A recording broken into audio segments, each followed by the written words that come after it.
Serial तुम से तुम तक में एक जबरदस्त तूफान आ चुका है। रिश्ते, राज और गुस्सा सब कुछ आपस में टकरा रहा है और ऐसा लग रहा है जैसे सब कुछ बिखर जाएगा। आइए देखते हैं कि कहानी किस खतरनाक मोड़ पर आ पहुंची है। तो अब सवाल सबके जहनों में यही है, क्या एक मामूली सी वीडियो क्लिप इनो और आर्या को हमेशा के लिए जुदा कर देगी? क्या उनकी मोहब्बत इस तूफान का मुकाबला कर पाएगी? सारा मसला, सारा बहरान शुरू होता है एक फोन से। एक ऐसा राज जो पूरे के पूरे खानदान को हिला कर रख देगा। अब जरा सोचिए कि पुष्पा जी की क्या हालत हुई होगी जब उनके हाथ में शर्मा जी का फोन आता है और वो उसमें देखती क्या है?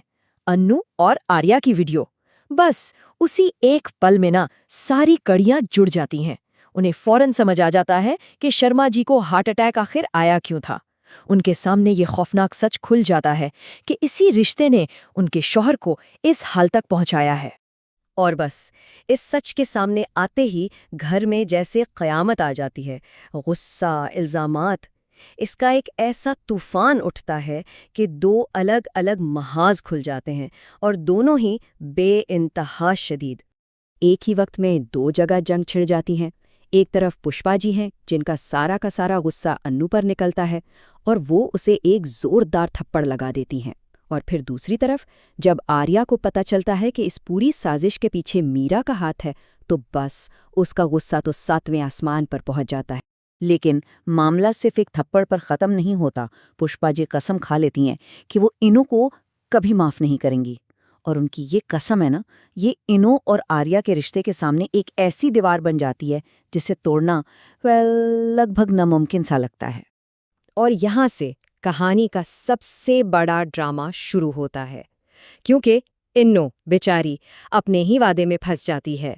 उसने अपने वालिद से वादा किया था कि वो उनकी हर बात मानेगी, लेकिन अब उसके सामने एक ऐसी शर्त रखी जाती है जो उसकी रूह को छलनी कर देती है। और वो शर्त, वो अल्टीमेटम ये है कि तुम अब आर्या से बात नहीं करोगी।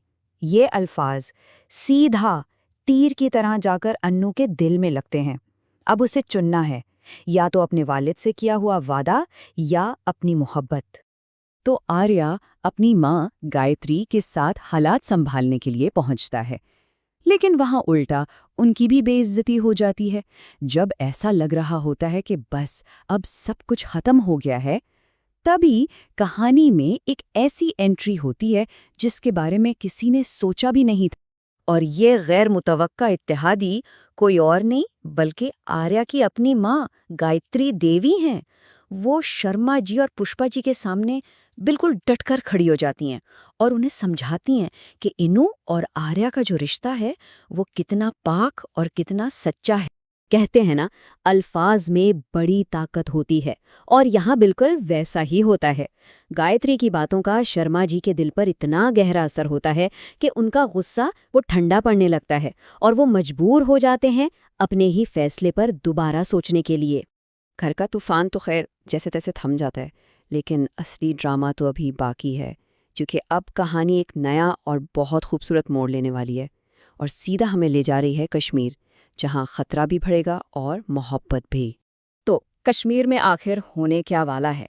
देखिए, इनु और आर्या तो वहाँ होंगे ही, लेकिन उनके पीछे पीछे कौन आ रहा है? उनके सबसे बड़े दुश्मन मीरा और झंडे। और सब जानते हैं, जहाँ मीरा हो वहाँ हंगामा ना हो, ये तो हो ही नहीं सकता। लेकिन इन तमाम खतरों के बीच एक रोमानवी लम्हा भी आएगा, जब आर्या एक बार फिर इनु को प्रपोज करेगा। तो आखिरी सवाल वही है, कश्मीर की उन हसीन वादियों में जीत किसकी होगी, मोहब्बत की या नफरत की? क्या अन्नो और आर्या की मोहब्बत मीरा और झंडे की साजिशों पर भारी पड़ेगी? इसका जवाब वो तो अब आने वाला वक्त ही बताएगा।